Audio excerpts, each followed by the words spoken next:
ஒரு 60 வயசு மேல இருக்கவங்களுக்கு, உங்களுக்கு ஒண்ணுமே இல்ல சார். எல்லா டெஸ்ட்டுமே கரெக்ட்டா இருக்கு.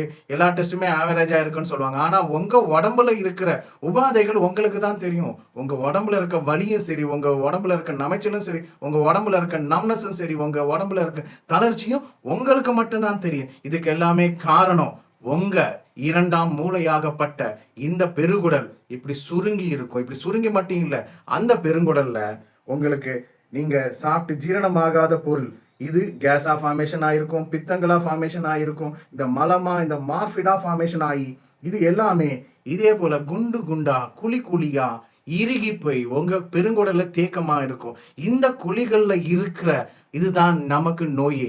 இந்த குழிகள்ல இருக்கிறது சாதாரண கொலைட்டிஸ் கிடையாது. இது தீவிரமான மலங்களின் தேக்கம். அந்த மலங்கள் எப்பேர்ப்பட்டதுன்னா, சில குழிக்குள்ள கெட்டுப்போன பித்தங்கள் இருக்கும்.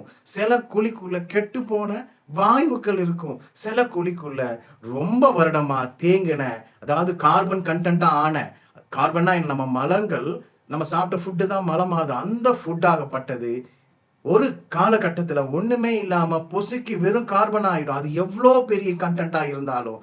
ஒரு பானை நெறைய சோறும், இத்துணூண்டு கார்பன் ஆயி கட்டியாயிடும். அதேபோல பல ஆண்டுகளாக இப்படி கட்டியான மலங்கள் தான் இந்த இடத்துல, இந்த 2ஆம் மூலையில தடப்பட்டு, இந்த 2ஆம் மூலையில இருந்து உங்க மூளைக்கு போறது ரத்த நாளங்களையும், உங்க ஹார்ட்டுக்கு போற ரத்த நாளங்களையும் தடப்பட்டு, அது காலம் ஆக ஆக நரம்பு பிரச்சனையா வந்து முடியுது.